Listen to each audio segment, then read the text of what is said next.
Според едно проучване, ако през по-голямата част от деня седите, има по-голям риск да развиете рак на дебелото черво. Дори да спортувате редовно. Това е факт, но има надежда. Може да намалите риска от рак и други заболявания, като обърнете внимание на това колко се движите. Заредете таймер, така че да не седите повече от час без прекъсване.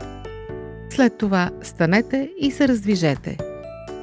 Не само ще подобрите здравето си, но кратката почивка ще ви помогне да завършите задачите си по-бързо.